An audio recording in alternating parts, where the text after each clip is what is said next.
Sebagai akibat daripada satu KUP PKI yang gagal pada tahun 65, memang ada daripada tahanan-tahanan daripada Partai Komunis Indonesia itu.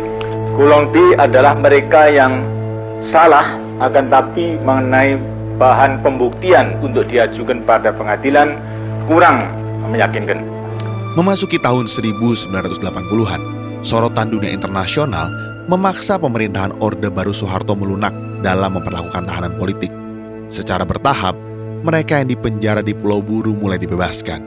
Seperti Subandrio dan Omar Dhani pun dibebaskan dari penjara. Saya tidak menaruh dendam kepada mereka, ucap Nasution kepada majalah Warna Sari nomor 200 September 1995. Bagi kami sekeluarga, peristiwa pembunuhan yang didalangi PKI adalah ujian. Worldwide Production present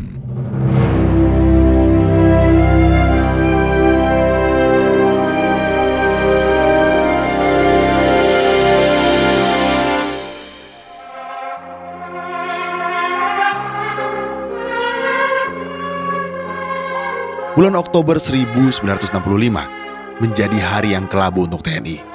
Pada bulan itu, TNI Angkatan Darat harus kehilangan 6 perwira tinggi dan 1 perwira menengah yang terbunuh dalam peristiwa G30S.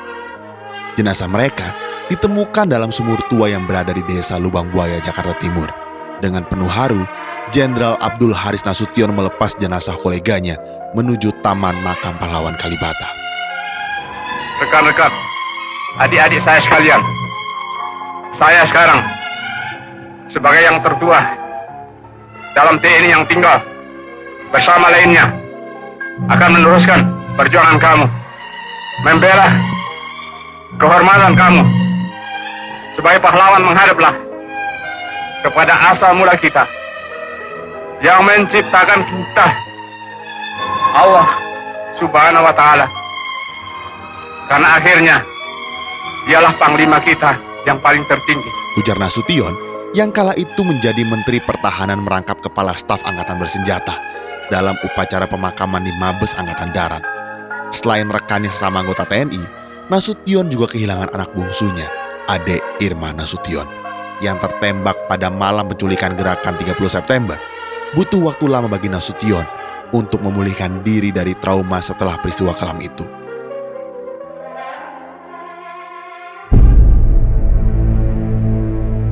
Pasca G30S, dinamika politik berganti. Presiden Soekarno terhempas dari kekuasaan dan kedudukannya digantikan oleh Soeharto. Pada masa Soeharto, orang-orang PKI lalu ditumpas habis dan dipenjarakan di Pulau Buru sebagai tahanan politik. Sebagai akibat daripada satu KUP PKI yang gagal pada tahun 65, memang ada daripada tahanan-tahanan daripada Partai Komunis Indonesia itu. Golong B adalah mereka yang salah, akan tapi mengenai bahan pembuktian untuk diajukan pada pengadilan kurang meyakinkan. Mereka tidak segera dilepaskan kepada masyarakat karena masyarakat itu sekalipun diberitahu tidak ada pembuktian yang kuat untuk diadili, bagi rakyat yang melihat dengan mata kepala sendiri bahwa mereka itu melakukan penculikan, melakukan pembunuhan, melakukan pembakaran di desanya, tidak mungkin dikatakan kalau mereka tidak salah. Memasuki tahun 1980-an, sorotan dunia internasional memaksa pemerintahan Orde Baru Soeharto melunak dalam memperlakukan tahanan politik. Secara bertahap, mereka yang dipenjara di Pulau Buru mulai dibebaskan. Di antaranya adalah Pramudia Anantatur.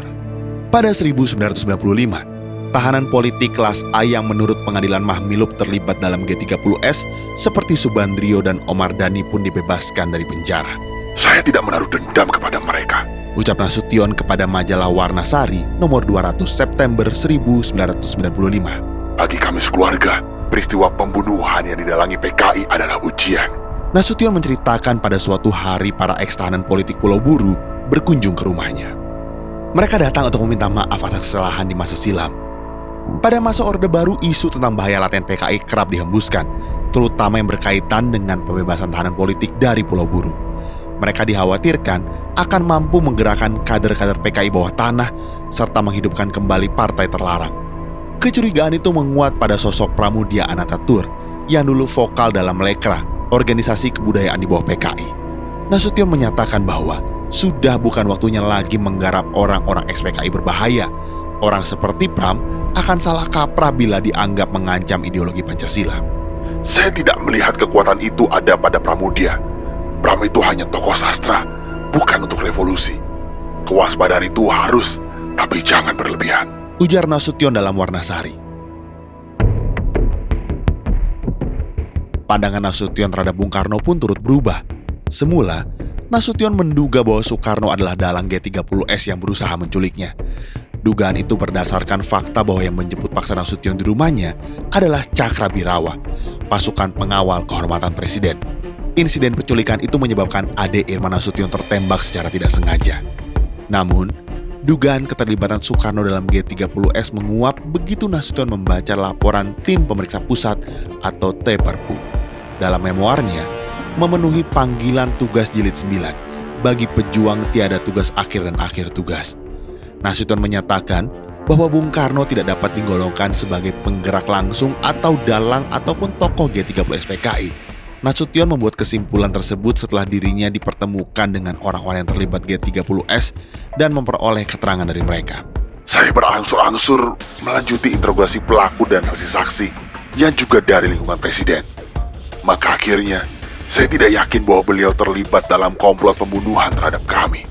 Ujar Nasution dalam memoarnya. Di masa senjanya, Nasution sang jenderal anti PKI berhasil berdamai dengan masa lalu. Dia justru lebih kritis terhadap Soeharto yang menjalankan pemerintahannya secara otoriter. Menurut Nasution, yang menjadi musuh utama bangsa adalah ketidakadilan sosial. Persoalan itulah yang menjadi pertarungan politik terakhir Nasution, sehingga dirinya terlibat dalam gerakan petisi 50 hingga ia pun dicekal dalam pemerintahan Soeharto. Musuh kita bukan hanya PKI saja, tetapi ketidakadilan sosial. Ketidakadilan sosial ini bisa bermacam-macam.